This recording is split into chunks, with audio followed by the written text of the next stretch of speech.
morning and welcome to Matenaer On Air. Thank you so very, very much for joining us. Jane Matenaer, Greg Bach coming to you live from our studio in beautiful downtown Waukesha. You can always join us. You can call or text at 844-967-2789, 844-967-2789, or leave a comment on the live stream if you're watching on Facebook, YouTube, and or Twitter. Very, very busy show today, as always, on Thursdays. Dr. Kristen Lyerly will be here at 11:06 for public service announcements. And then Paul Noonan from the Acme Packing Company joins us at 11:30 to talk a little bit about sports. Very excited, though, to start off the hour. She is the longtime CEO, and I've had the opportunity to work with her many times over the years. Sherrie Tussler is here from the Hunger Task Force. Good morning, Sherrie. Thank you so much for joining us. Good morning. I'm glad to be here.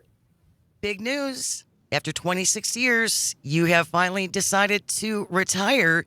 That news came down this week, and so I made the reach, and I appreciate you squeezing us in. I'm sure you've had all kinds of requests to join various media outlets to talk about your 26 years with the Hunger Task Force. First of all, congratulations. Thanks so much. I'm really excited about the new chapter in my life. I bet. And the something that I had seen mentioned that you first started thinking about retiring about 3 years ago, and then you elected to stay on. Why was that? Well, we had that crazy little pandemic, and we were all essential, so there was no not coming in during that time. And I needed to work, as did our entire team. And we committed some miracles in those last couple of years, frankly. So it feels really good to sort of go out knowing that I made a big difference then. Oh, you absolutely made a big difference. Again, 26 years as head of the Hunger Task Force. I can't even imagine all of the changes that you have seen over the decades. I mean, what was it like when you first started there? Well, there were 20 employees. We were broke. And we were out of food. So that's not a good place to start as a food bank director, but we figured it out. And we became the trusted administrator for the federal commodity programs here in Milwaukee, which made a big difference. As the years went on, different opportunities arose, and we took some folk up on them. Things like the farm, our mobile market. We made, I think, very large strides with our food pantry network. It truly is a network of nonprofit organizations and faith-based ministries who all work together and have the same core values and treat people with dignity here in Milwaukee County. So there's a lot to be proud of. Absolutely. And unfortunately, I can imagine too, Sherrie, that the number of people who are needing assistance is not going down. Well, it did go down during the pandemic because we gave people emergency food share benefits. So we increased the amount of money that we put on that debit card for food share. And as a result, people could go to the grocery store and didn't have to depend on a food pantry. But what happened is the pandemic ends, we take away their emergency benefits, and our numbers have doubled, frankly, since 2 years ago. They've doubled. And I'm always concerned, Sherrie, when we talk about people who are asking for assistance, and I think there are misconceptions about who uses food pantries, who uses the Hunger Task Force. Can you talk about some of the clients and what their circumstances are? Well, half of them are children, and so we know that they can't get jobs. They should probably be in school. 42% of the people here in Milwaukee County that are on food share are elderly, blind, or disabled, so they can't work. I just want to reiterate that 42%. Mm-hmm. Are blind, disabled, or older adults. That's shocking. Well, and it's sad because, you shouldn't be living entrenched in poverty your entire life just because you have a disability. The elderly living on Social Security and trying to make ends meet, paying property taxes, health insurance, utilities, all that stuff makes for just a less than pleasant golden retirement. Yeah, definitely. Do you think people are better educated now about who is accessing these services? Because, again, I think there were a lot of misconceptions about, well, these are just lazy people. These are just lazy people who don't want to work and they want handouts and they're, lying in their hammocks and they just want freebies. Well, I'm hoping that pandemic taught a lot of people a lesson about how those federal programs are there for people who lose their jobs suddenly, because a lot of people lost their jobs very suddenly, and the total number of people on food share and who also got Badger Care increased so dramatically that pretty much everyone knew someone who was on food share. And then all of a sudden we were like, oh, that's a supportive program that helps people make ends meet. Sherrie Tussler is our guest. She's the CEO of the Hunger Task Force and just announced that she is going to be stepping down. She's going to be retiring come June. What is going to happen with the Hunger Task Force as you move on to other things? Who's going to be taking over in your stead? Matt King is going to be our CEO. He is currently serving as our associate director, which is, sort of our number 2 position here at Hunger Task Force. I've known Matt since he was 18 years old. Oh, wow. But Matt is now 42 years old, a married guy with a couple of kids at home. And he was the person who developed and operated our farm, and then became the associate director during the pandemic. So Matt's got the strength and the ability to do this job. Talk a little bit more specifically about the farm and how that all works. Well, it was the Milwaukee County House of Correction work farm for a solid 50 years. And then the county board and the county executive at the time decided that it wasn't mission for the prison to have farmers on their staff. And so they were going to shutter the farm, but instead decided to lease the farm to the Hunger Task Force. And we ended up taking it over, hiring some farmers. And now we grow about 500,000 pounds of produce, both fruit and vegetables, that we distribute to our food pantry network absolutely free of charge. That's huge. Just having the access to fresh produce, that's got to make a big difference for a lot of these folks. It's all about health too, and if you're not eating fresh fruit and vegetables, then something's wrong with your diet. And so we like to be able to infuse those, and especially, stuff that we've grown ourselves. It's a beautiful thing. And I can also imagine that this stuff does not happen without an army of volunteers. Oh, we just did a summary for our annual audit, and it's 15,000 volunteers. 15,000? Yes. The value of their volunteerism was over $1.3 million.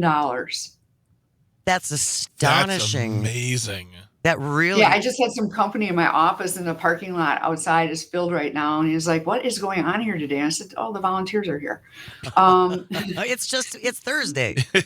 Yeah, it's just Thursday, and we have volunteers here. A lot of corporations, school groups, friends and family groups, and we even have a group that we call the regulars, who are just individual volunteers who are all together on a specific day. And we have regulars out at the farm as well, and core groups that will go out to the farm and help us plant, weed, harvest, all of those products. And so volunteers are just sort of in the thick of it everywhere throughout the agency. Well, and what's interesting, and Greg, we've talked about this in various forms over the last year and a half. We hear so much about loneliness and isolation among folks, especially because of the pandemic and even after the pandemic. So if you want to get involved and you want some human interaction and doing something wonderful that's going to make you feel good at the end of the day, volunteering for an organization like the Hunger Task Force is a great way to do that. Yeah, absolutely. And when there's a network of over 40 food pantries here in Milwaukee County, there's the Waukesha Food Pantry as well. You can find a local organization that will welcome your help and actually needs your help in order to put everything together and serve people in need. And if being outside is your thing, you can do that by volunteering at the farm, working outside. What a great way to get your kids involved. Yep. Just with the whole process of gardening and what that means and where does our food actually come from and what it takes to grow things.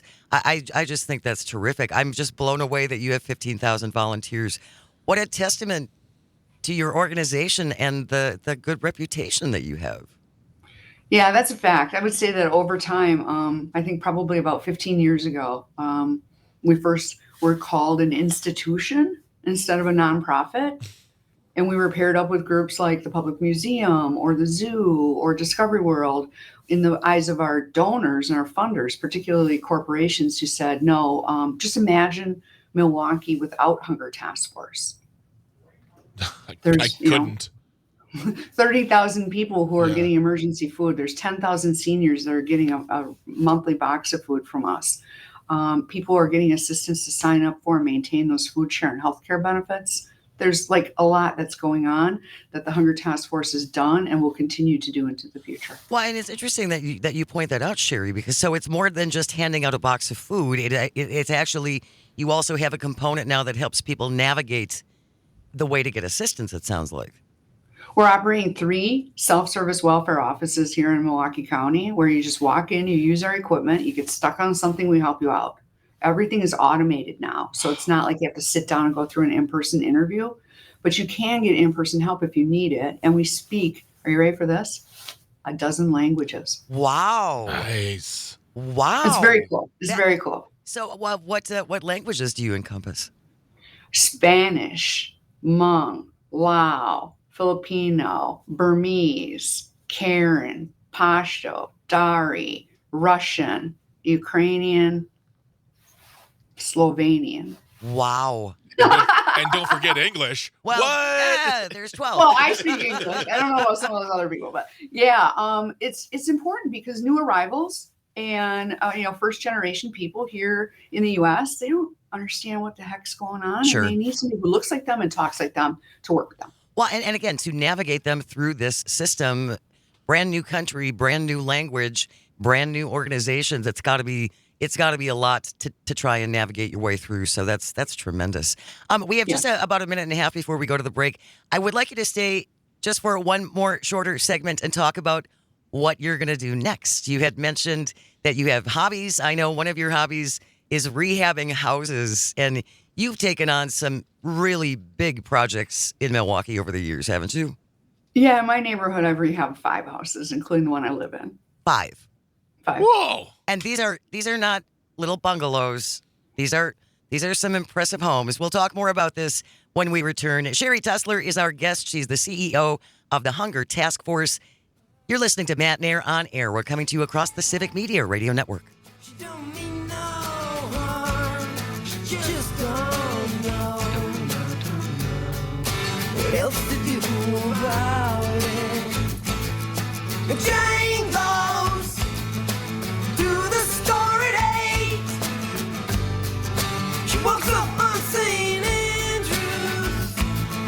She waits and gets her dinner there. She pulls her dinner from her pocket.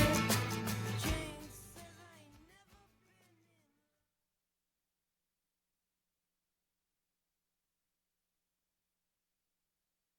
never Life, I just picked me a plum. You came along and everything started into hum. Still, it's a real good bet. The best is yet to come. Good morning, and welcome to Matenaer On Air. Jane Matenaer, Greg Buck, coming to you live from our studio in downtown Waukesha. And my chair just completely dropped. That was like going on a little ride at the fair. Sherrie Tussler is the CEO of the Hunger Task Force. She is our guest. She has been with the Hunger Task Force for 26 years. And in June, she is going to be retiring. I have to imagine, Sherrie, that your job has never been a 40-hour-a-week job. That is a fact. And so one of the things I'm looking forward to is throwing my alarm clock away. I bet. I mean, were you working 80, 90 hours a week? During the pandemic, it was just like all we did was sleep and work. So, yeah, it's been a lot. I completely appreciate the throwing the alarm clock away because I used to get up in the middle of the night to go to work. I don't have to do that anymore. So, yeah, it's sleep is a wonderful thing. Yeah, you don't want to fight the body clock that hard. Exactly. So are you going to be, now we were talking about your hobby of rehabbing houses, and you've done big houses. These aren't little bungalows. These are some of the grander old Milwaukee homes, right? Yeah, the house I live in is a Victorian Gothic. And then there was a drug house a block away, and it was vacant for a bit. And so I bought it and rehabbed it. And then there was another Victorian house another block away. So I bought it and rehabbed it. I always try selling to homeowners. And so every house in my neighborhood, which is Merrill Park, has been rehabilitated and sold to a homeowner. Oh, that's awesome. That really, Yeah, it that creates makes, great neighbors. and it makes such a difference for the neighborhood when you have ownership, when you have buy-in like that. Absolutely. The Yeah. one across the street had burned and was sitting vacant for 3 years. And finally the city said, why don't you rehab it? And I'm like, I didn't know you could rehab a burned out house. But I then I got on the list for rehabbing burned out houses. didn't realize that was Wow. possible either. So do they There just was hand a you the tree keys? growing out of the attic. Oh, wow. There's a special feature that you don't often find in homes. Right. But now it's occupied by the wonderful couple, and I really appreciate having them as neighbors. Well, in all of the hours that you were working, when on earth did you have spare time to scrape paint? Well, my brother is a carpenter. Oh, that helps. And one of my neighbors was there, and we just figured it out. And then when I had PTO, it usually involved a dumpster. A glamorous life, Sherrie Tussler. A glamorous Exactly. life. So I want to talk a little bit more about rehabbing burnt out buildings. What about the smell? Not an issue? No, it's been raining for a long time inside of it before that. So that kind of takes care of it. So Yeah, it's not like freshly burned. I suppose. Right. These were houses that would sit for 3 to 5 years. So And by it the would rain and snow inside of them. And Do they just hand you the keys and say go for it, or do you buy it for $1, or is there an agreement as a person on the list of burned out homes? the guy who is responsible for the demolition of the burned out homes would call me and say, hey, this one I think is like you. I think this is you. Thank you? I don't know what that means. He said he always liked the little touches that I did. Oh, What a wonderful compliment. So will there be more house rehabbing in your future after you retire? I'm rehabbing a house I'm going to move into. You are. oh wow. Yeah. Is it here, or are you moving like out of the city, or not asking for your It's- home address, but Right. It's in Racine. oh, welcome to the lower southeastern part of Wisconsin, friend. Well, I grew up down there. Oh, So welcome it's nothing back. new to me, but it's off of the bluff of Lake Michigan. Oh my God. Oh, nice. Well then, So every day I get to go walk on the beach. How lovely. that's so cool. And there are it's like so many communities in Wisconsin, there are magnificent old homes in Racine. yes, yes, Yes. Just magnificent. yes. Racine is better than anyone thinks. It's a beautiful city. As far as architecture and stuff like that, yeah, it's really incredible. So what else is on your list of hobbies? Babes, you're gonna start skydiving or No. I'm afraid of heights and Okay. I don't like drowning. So those are things I'll stay away from. But Who likes drowning? deep water scares me. Gotcha. fair enough. High Fair enough. bridges, stuff like that. Sure. I'm with you on the bridges. Yeah. I have a couple of daughters that I'll be able to spend a little bit more time with. One lives out in Portland. So watch out, Madeline. I'm coming to see you. Do a little traveling. I have a giant yard that will need some care. And I'm just going to settle in for a little bit. I get the entire summer off. And then in the fall, I come back to work part-time. So I'm going to be here to support Matt and the other executives at the Hunger Task Force, and then transition, the knowledge base, Sure. the stuff, the people, all of that. Yeah. So I can work for them part-time for as long as a year, and do that transition and make sure that everything with Hunger Task Force is in good shape. And that makes so much sense, Sherrie, too. With the institutional knowledge, and as you said, so much of the work you do is about relationships, right? And building relationships with community leaders. Exactly. And some people, you can just pick up the phone because you've known this person forever and they go, yeah, sure, let's do this, or, no problem. And making that magic happen is easy to do after 26 years. And so it's not going to be quite as easy for some of our newer staff. So I'll be there to help. Oh, that's wonderful. And you will be, what will you do? Are you an emeritus title? Do you get a Yeah. CEO Emeritus. CEO Emeritus? That's got to feel pretty good. It does. I bet. It does. I I bet. never thought I'd get there.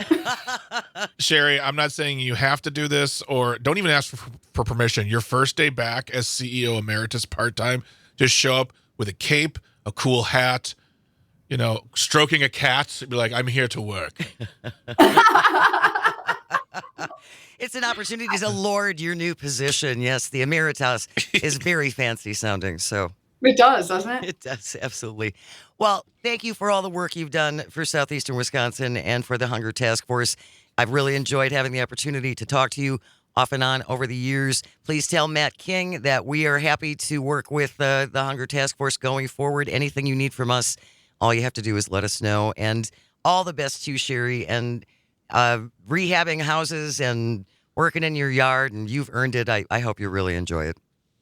Thanks so much. I really appreciate you, Jane. Thank you, Sherrie Tussler, the CEO of the Hunger Task Force, soon to be an emeritus. Ooh. A wizard. Has been our guest.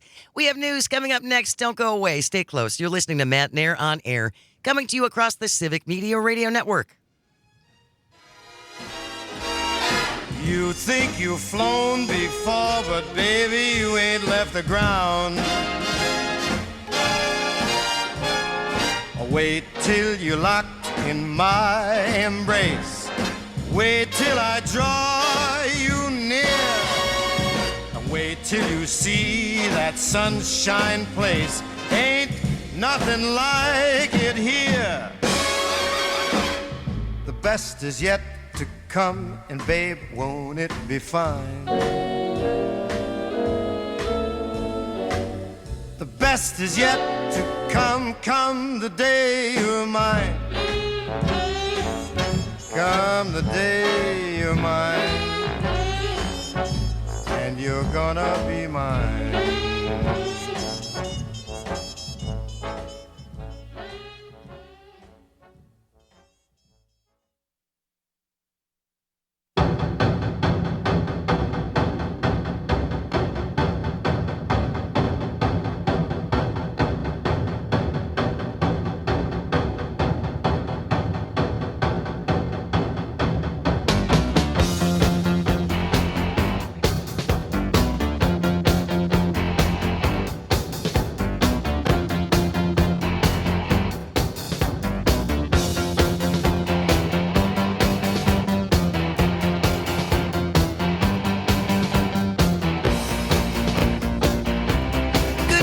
Welcome to Matenaer On Air. Hello, Richland Center, listening on WRCE or in Oshkosh Air Support on WISS. Jane Matenaer, Greg Bach, coming to you live from our studio in downtown Waukesha. If you would like to call or text, please do. 844-967-2789, 844-96. Party? Or if you're watching on the live stream, you can leave a comment there as well. You can watch the stream on Facebook, YouTube, and Twitter. Sherrie Tussler, the CEO of the Hunger Task Force, was our guest for the first half hour of the show. After 26 years with the Hunger Task Force, she is going to retire in June and continue to do wonderful, amazing things. But we were talking about she's rehabbed like 5 houses over the years. And these are big, old Victorian houses. And when I don't know how she had the energy to do that, working 80 to 90 hours a week, and then go strip wallpaper and pull out carpet tacks. I know I work a lot, not 80 to 90 hours a week, I don't think.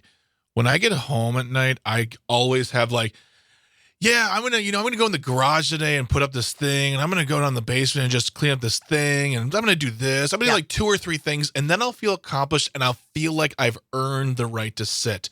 I get home, my dog's like, hey, Dad, and I'm like, what did I want to do again? Let's go play. Let's watch TV and play. Yeah, exactly. Yeah. Papa Rico on the live stream. I've rehabbed 6 houses now. Good for you. Dang. This is a good way for the younger generation to own their first home. And also, Papa Rico, you really own it after putting in your own blood, sweat, and tears. You're absolutely right. My husband and I worked on our house for 8 months before we moved in. Dang. And we had to do everything. It was the ugliest house on the block by far. That's another thing.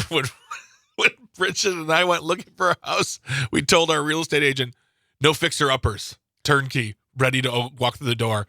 Because neither of us have the time, and we don't have them. We don't have the time to do major renovations ourselves, and we don't have the time to pay someone else to do major renovations. So we really needed something that was ready to go. Yeah. And a lot of people were like that, but we talked to Mike Ruzicka just a couple of weeks ago from the Greater Milwaukee Realtors Association. That was the demand a couple of years ago. It's got to be turnkey ready. Yeah. I don't want to have to do anything. Yeah. That has changed a little bit now with more people being more willing to look at houses that need some work.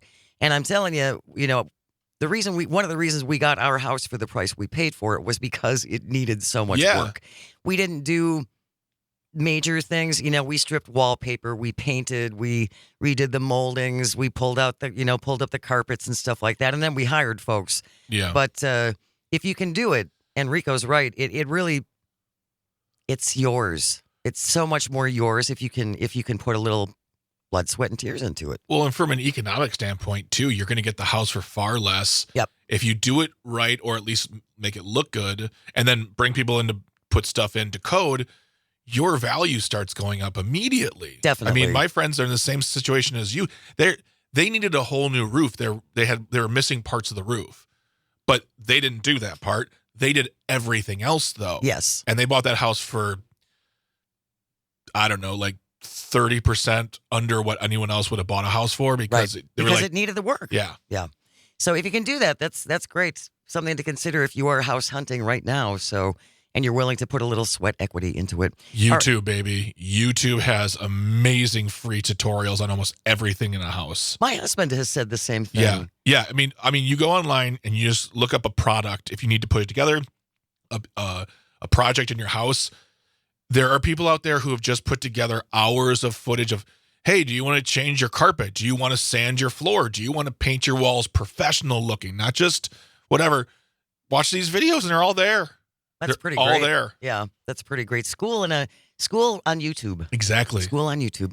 Okay, we're going to switch gears just a little bit. Coming up at 10:50, I'm very excited about our new segment called Maybe You Should Yell at This Guy. That's in just a couple of minutes. We got to write all these segments down, which I'm fine with. I love it because it's fun. We're building a universe. There you go. We'll call it the MCU, the Matenaer MRU, the Matenaer Radio Universe. I'm liking that. And we have our characters, we have our segments, we have our songs. All we need is merch. All we need is All merch. We need is merch. Yeah, we'll get on All that. we need is merch. Back to Wisconsin politics, just briefly. Democrats, this is from Scott Bauer from the Associated Press. Democrats appealing a judge's dismissal of their lawsuit. They want Wisconsin voters to be able to return absentee ballots in drop boxes. Those got barred in 2022 after criticism by former President Donald Trump. Now, remember in 2020 what was happening No. during that election? What was happening? The pandemic. Oh, I don't believe The in that. global pandemic. Oh, that's on that flat. killed 1 million people. You mean a fake pandemic, a fake pandemic on flat Earth? I don't believe Yeah, it. that was going to disappear like a miracle. In April when it was warm. Mm-hmm. Just in time for Easter. Oh, God. Yeah, that didn't happen. So anyway, yes, we used drop boxes in 2020 because we were in the midst of a global pandemic where we were supposed to stay home so we did not spread this deadly virus. Yeah.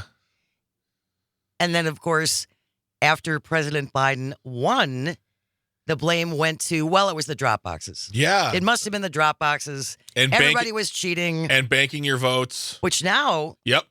the Republicans are embracing. Oh my gosh, folks! If you go to Twitter and just check out the GOP leaders, Brian Shimmering, thank you, and those guys, they are, oh my gosh, they will not shut up about banking the votes. And literally, folks, a year and a half ago, they equated it to stealing elections, anti-American, and all of a sudden, just boop, boop, boop, we're for it now. Yeah. We're for it. We're for it. So let's include the ballot boxes. It will be interesting to see because I think there are still people who genuinely believe that that's what leads to cheating, and they were indoctrinated with this message that ballot boxes are dangerous. Ballot boxes mean fraud. The same thing with mail-in ballots. Yeah. That's how fraud happens. We can't allow that. We've only been doing that for decades upon decades. Well, I'm trying to think of the states that are completely almost mail-in only. I think Oregon and, is. and drop boxes are pretty ubiquitous in a whole bunch of other states. It's not like Wisconsinites invented this and said, "Oh, let's do this. Let's put up drop boxes." It's never been done before.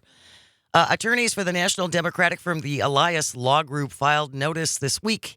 It is appealing the judge's ruling last week, dismissing claims challenging the constitutionality of several voting rules here in Wisconsin. Dane County Circuit Judge Ann Peacock ruling the lawsuit didn't meet the high burden required to declare the voting rules being challenged were unconstitutional in every application. She said, quote, "I leave any revisiting of that decision to the Wisconsin Supreme Court." Oh boy, bring on my favorite group, the Supremes. Of course, the Wisconsin Supreme Court flipped to a majority liberal control in spring with the trouncing that Justice Janet gave to her challenger. How quickly we forget. Dan the Professional Kelly. That's right. Good luck, everybody. You're screwed. I tried to warn you. I'm out of here. Peace out, smoke bomb, middle fingers running away. In addition to, once again, legalizing drop boxes, this lawsuit would undo a requirement that a witness sign absentee ballots and that any problems with absentee ballots be corrected by the voter no later than 8 p.m. Election Day. The suit argues absentee voting is a right, not a privilege, and that state law not recognizing that violates the Wisconsin Constitution. I say take it one step further, everybody, and I mean this. Let's get rid of voter ID as well. Never going to happen. I know, but there's no reason to have it. It was never a problem. It was a law put into place. Money was spent for something that was not a threat. And they've proven that over and over and over again through various reports, through various groups. Voter ID is a suppressive act. It is targeted, and it is unnecessary. I looked it up. There are 7 states, and then also the District of Columbia, that have all elections by mail. California, Colorado, Hawaii, Nevada, Oregon, Utah, Vermont, and Washington. Utah. They do this in Utah, and it works just fine. Yeah. It's, like I said, the amount of work that would have to go into overthrowing an election from the beginning, from mass voter fraud. It would take an army. It would take an army, and it wouldn't work, and people would fall apart, and they'd start talking to each other. They go on Twitter, and so yeah, we can do this. It's safe. It's our right.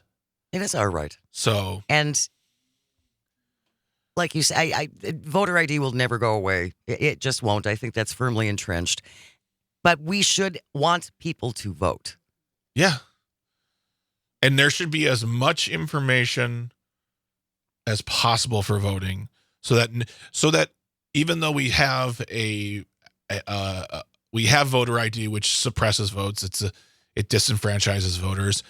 There is available information at all points, at anywhere you go, that can tell you what you need to do, especially for those who are currently or just coming off papers and coming out of prison. If you're coming off papers, there's a lot of misinformation. I've dealt with this a lot when I was working for the Obama election. Lots of young men who I would ask them, "Are you registered to vote?" They say, "I'm on papers." When do you get off papers? You get off papers before the election. You can register to vote. Let's do it right now. I can register you right now, and it'll be fine. You'll be able to vote when you come off papers. And they just thought, I'm on papers, I never get to vote again. Right. And guess what? The lawmakers who think about elections as a right, and they want to protect the process, aren't out here telling these individuals that. They're just letting them sit in their homes. If you have any questions, and we've mentioned this many, many times, and I mean this very sincerely, myvotewi.gov is one of the most useful websites. You want to make sure you're still on the voter rolls. You want to make sure who you're going to be voting for. You want to make sure, and my your polling place. Your polling place, all of that stuff. Myvotewi.gov. Check it out. Utilize it. Tell people about it. And again, it's just all the information you need is there. I'm going there right now. Every one of your representatives' phone numbers is there to all of their offices. And we've talked about this many times on the show, too. I encourage people to call their lawmakers. Just be respectful. Don't be argumentative, and don't be insulting. And you're going to be talking to assistants, interns, no offense to them, but the lower level people who answer the phones. They didn't do to you what you are upset about. And actually, you can keep that in mind anytime you have a complaint, pretty much anywhere. Agreed. Right? Agreed. If something happened at a store and you don't like what happened, don't start screaming at the little checkout person. That's not their policy. They just work there. Yeah. Coming up at 11:06, as she is every Thursday, it will be time for our public service announcement with Dr. Kristen Lyerly. If you have any kind of health question that you want to ask her, feel free. You can call, you can text at 844-967-2789 or leave a comment on the live stream. And also, I had a question about this recently in the real world. If you are a man, you can call in. Absolutely. This is not just a segment directed to, we often focus on women's health, women's, Specific issues. Exactly. I didn't want to say issues. It sounded weird, but Concerns. thank you. Anyone can call in and ask the questions. So please do that if you need to. Yeah, 844-967-2789. When we return, hey, maybe yell at this guy. You're listening to Matenaer On Air, coming to you across the Civic Media Radio Network. Victim of collision on the Alpine Sea. Nobody ever said life was free. Sank, swam, down with the ship. Use your freedom of choice. I say it again, in the land of the free. Use your freedom of choice. Your freedom of choice. In ancient Rome, there was a poem by fighting dog who found two bones. He picked the one, he licked the other. They went in circles, and he dropped dead. Freedom of choice. What you got? The other, he went in circles, he dropped dead. You know who I am, he said.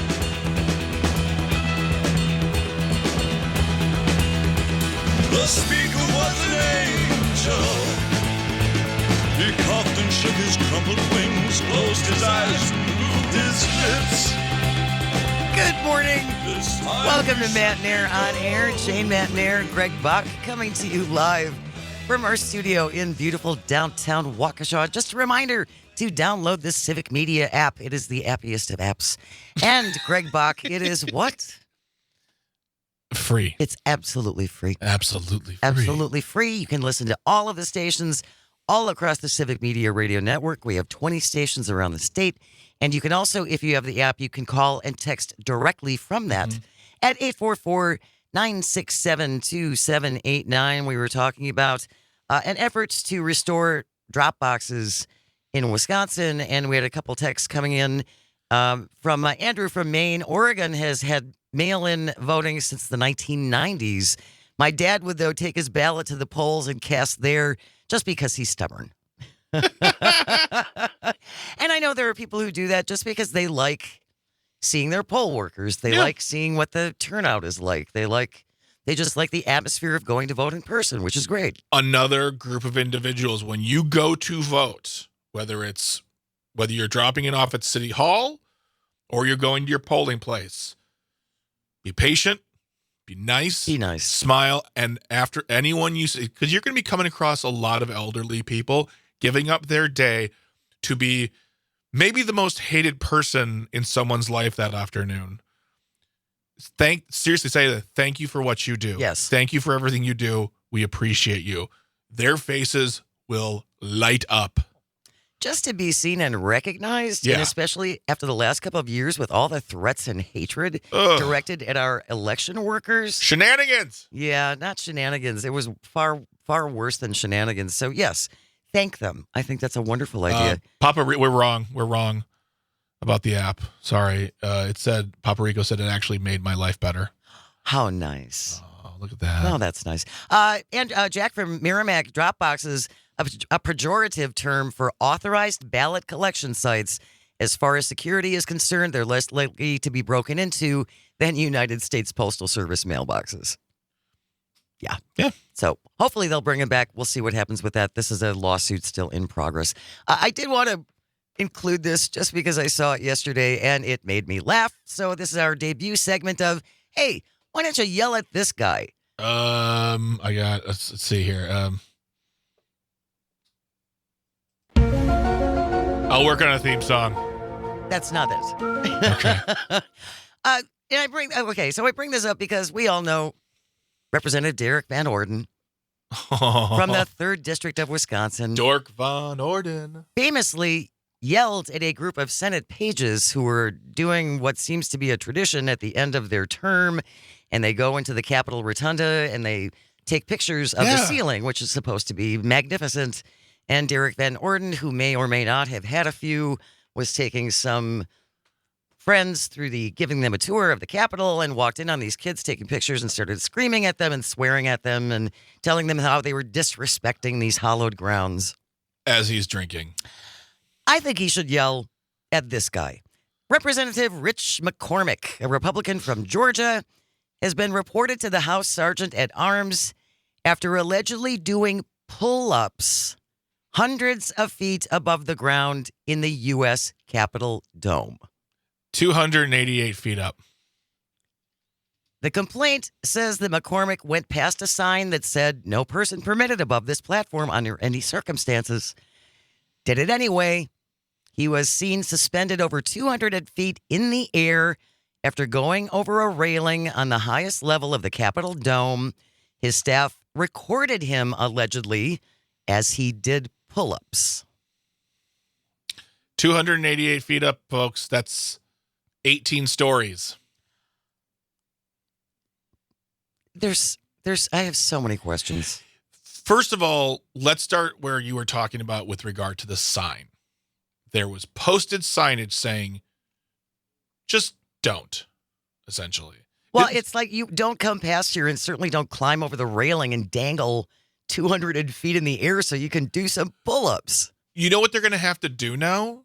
They're going to have to create signage, create language, erect some sort of system which will not allow people to access that part of the building now, which will what? Cost money. Our money. Because that isn't what he did is an insurance nightmare. And shame on this man for doing this. It's not cool. It's not funny. I don't respect you anymore. I think you're a moron. And now what's going to happen is other people are going to see him doing it. And like you said, will there be pull-up contests now? Oh, I can see the challenges among our congressional lawmakers. I did 5 pull-ups dangling over the floor of the Capitol. How about you? And he blew it off. McCormick Wednesday said that the only thing I'll say is, I'm pretty sure Teddy Roosevelt also did this, and I did 5 more reps than him. Ha, ha, ha, ha, ha. Teddy Roosevelt never did that, for one thing. Shut up. Second of all, Teddy Roosevelt also did some really dumb things in his life, too. You're going to do everything Teddy Roosevelt did? You are a U.S. congressman, which I guess would mean that I would respect you a little less. But the point is, there are going to be repercussions, and this guy is an idiot. Well, and unfortunately, I think there is going to be some high-fiving going on about manly men. Yes. See what a manly man I am? I'm a manly man. So I suspended myself from the dome of the Capitol and did pull-ups. But you know who's going to come walking through the midst of all that high-fiving musky men? No. Marjorie Taylor Greene, who have the traps that would beat any one of them. I'm not sitting here saying do it, Marjorie Taylor. I'm just saying if you did, I believe in you. You And make an excellent point. She would out-pull up all of you fools. And let's get a 286-foot platform built and then have her do that. We could retire the national debt. We'll put it on pay-per-view. Oh, I love this. She could be, have people challenge MTG for the most pull-ups dangling over the floor of the Capitol. I love this. Making money, making moves. We're doing it for the taxpayers. All right. News is coming. Go yell at this guy. Go yell at him. Just a thought. News is coming up next. And then when we return, Dr. Kristen Lyerly will be here for our public service announcement. Any questions for her, just text them in. You can call at 844-967-2789. Stay with us. You're listening to Matenaer On Air, coming to you across the Civic Media Radio Network.